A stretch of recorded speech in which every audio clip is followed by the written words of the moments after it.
बिबट्याने खाल्ले 11.5 कोटी. विश्वास नाही ना बसत, पण हे खरं आहे. आतापर्यंत कुत्रे खाल्ले, डुकरं खाल्ली, माणसावर हल्ले केले, लहान मुलं उचलून नेली. नरभक्षक झालेले बिबटे आता जंगल सोडून माणसाच्या रक्ताला चटावलेली आहेत. आणि हेच बिबटे आता प्रचंड मोठी डोकेदुखी झालेली आहे. मारता येत नाही आणि सांभाळताही येत नाही. एका वन्य प्राण्याने राज्याचं मंत्रिमंडळ हादरवलं आहे. आता त्याचाच बंदोबस्त करण्यासाठी सरकारला योजना आखावी लागत आहे. म्हणूनच आता जुन्नरमध्ये बिबटे संगोपन केंद्र सुरू करणार असल्याची माहिती उपमुख्यमंत्री अजित पवार यांनी दिली.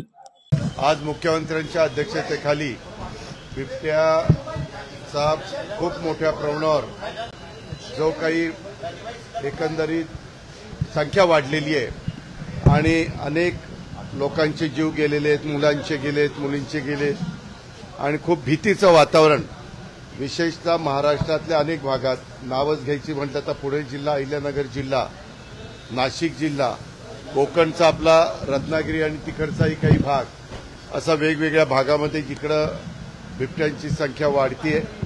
ही संख्या वाढलेली असताना ह्याच्यावर काय बंदोबस्त करायचा म्हणून तातडीची आज मुख्यमंत्र्यांनी मिटिंग आयोजित केलेली होती आणि त्या मिटिंगमध्ये ताबडतोब काही गोष्टी अशा आहेत की त्या तातडीनं सुरू करण्याची गरज आहे.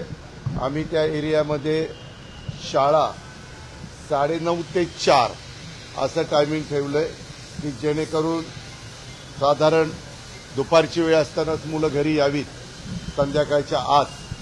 हा एक त्याच्यातनं निर्णय घेतलेला आहे.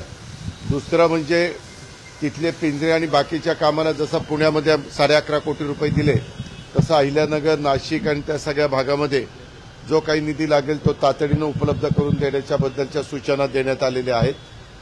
याबद्दल तिथले एसपी, पुण्याच्या जवळचे सीपी यांनी पण गस्त वाढवावी अशाही पद्धतीच्या सूचना आजच्या मीटिंगमध्ये देण्यात आलेल्या आहेत. केंद्र सरकारशी बोलून त्यांना जे काही बिबटे पकडायचे वनताराला पण विनंती केलेली आहे की आम्ही इकडे बिबटे पकडून तुमच्याकडे काही पाठवतो, परंतु त्यांच्याकडे इतके बिबटे सामावून ते घेऊ शकणार नाही.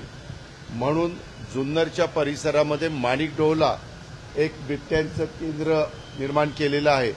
तशा पद्धतीनं 2 सेंटर ही बिबट्यांची सुरू करायची आणि त्याच्यामध्ये हे बिबटे पकडून ते तिकडे न्यायचे, त्याच्यामध्ये ठेवायचे.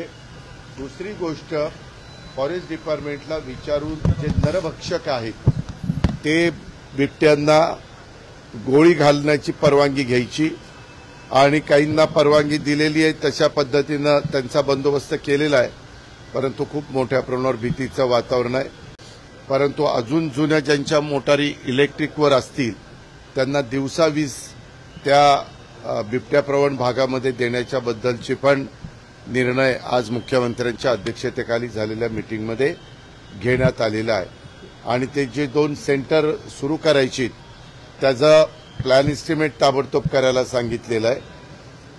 त्याला काहीतरी 60 एकराच्या पुढे जागा लागते, पण ते सेंटर फॉरेस्टमध्येच सुरू करायचे.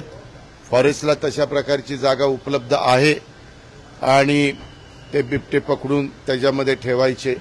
त्याचा बाकीचा जे काही असेल तो खर्च देखील केंद्र सरकार आणि राज्य सरकार मिळून त्या फॉरेस्ट डिपार्टमेंट मिळून त्याच्यातनं मार्ग निघेल.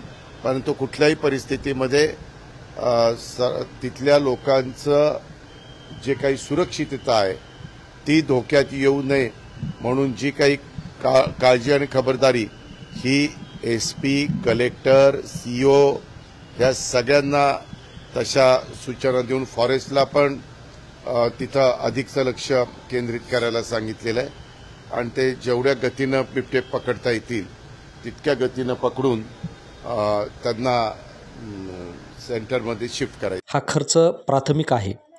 खर्चात अजून वाढ होऊ शकते. कदाचित 25 ते 30 कोटी रुपये केवळ बिबट्याला आवरण्यासाठी सरकारचे खर्च होऊ शकतात. नरभक्षक बिबट्यांना गोळ्या घालून मारले जाणार आहे. मात्र जे बिबटे नरभक्षक नाहीत त्यांची संगोपनगृहात रवानगी केली जाणार आहे.